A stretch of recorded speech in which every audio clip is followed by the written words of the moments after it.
Alors ce retour à jouer les tours, il est dicté par plusieurs choses. Tout d'abord, un effet d'aubaine, hein, c'est que nous avons trouvé le bâtiment à jouer les tours. Donc voilà, le hasard fait aussi partie du jeu. Et puis pour Graphival, symboliquement, c'est assez intéressant puisque même si c'était pas voulu, je mentirais en disant le contraire, c'est un retour aux sources puisque Graphival a débuté sa vie à jouer les tours. Est parti après à Ballon pendant 26 ans et puis donc revient à l'aube de sa 30e année à jouer les tours. Donc c'est un peu un retour aux sources pour l'entreprise aussi. Pourquoi avons-nous choisi de déménager? Les locaux devenaient un peu trop exigus à Ballon, notamment parce que nous avons en projet un développement pour imprimer sur une machine à plat pour des cartons de vin, mais aussi pour pouvoir recevoir les clients et pouvoir mettre le client physiquement au milieu de l'usine. Au niveau du showroom, c'est tout bête, hein, mais en plus de pouvoir recevoir les clients, c'est un endroit où on pourra recevoir un certain nombre de conseils d'administration ou d'associations. On a conçu le premier étage pour recevoir. Et effectivement, quand on a la chance, ce qui est notre cas, de tout faire en interne, d'avoir un bel outil de production avec des belles machines, c'est dommage de ne pas pouvoir le montrer aux gens, puisque je pense qu'il y a beaucoup de choses que les gens comprennent quand ils voient, on les tous fait pareil.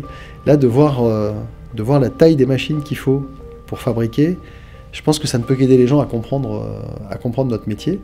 Il y a encore beaucoup des clients qui ont bien en tête qu'on ait une imprimerie offset, une imprimerie numérique, ça c'est clair. Qu'on fait de la créa pour l'imprimerie, ça c'est clair. Je suis pas sûr que tout le monde ait en tête qu'on fait aussi des sites internet, des applis, des photos, des vidéos, qu'on fait des roll-up, des bâches, des adhésifs, qu'on est aussi capable de poser les adhésifs, de faire le total covering de véhicules, tout ça en interne. Je suis pas persuadé que tous nos clients l'ont bien intégré. Et réellement, on a de beaux locaux dans lesquels on pourra bien opérer. On a un atelier qui est plus clair que celui que nous avions précédemment et qui vraiment va nous permettre d'avoir des flux industriels qui soient beaucoup plus simples et beaucoup plus lisibles que ce que nous avions à Ballon. On a au niveau de la créa plus de place et un certain nombre d'équipements de travail qui, je pense, devraient faire plaisir à nos collaborateurs. On a un studio dans lequel on pourra faire tout ce qui est photo et film, qui sera dédié à ça. C'est bien aussi, puisque comme je vous le disais, à Ballon, on était un peu contraint par la place. Alors que là, on a tout réimplanté en essayant d'être le plus pragmatique et pratique possible.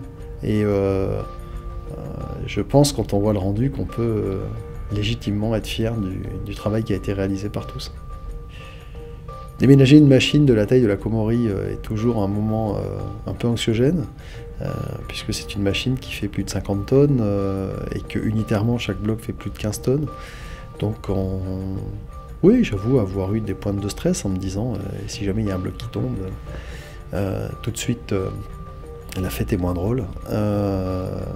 Donc comment on s'y est préparé? Là c'est plus mon épouse qui a travaillé en amont puisqu'elle était en charge de tout le projet immobilier et de la préparation ainsi que du déménagement. Très objectivement, je n'ai jamais vu un déménagement industriel se passer aussi bien, puisqu'on n'a pas eu de soucis ni d'alimentation électrique, ni d'alimentation informatique, ni d'alimentation téléphonique, ni de redémarrage de machines, puisqu'aujourd'hui toutes les machines fonctionnent. Je dirais qu'au global, je pense qu'on va être très bien et très heureux à jouer le tour.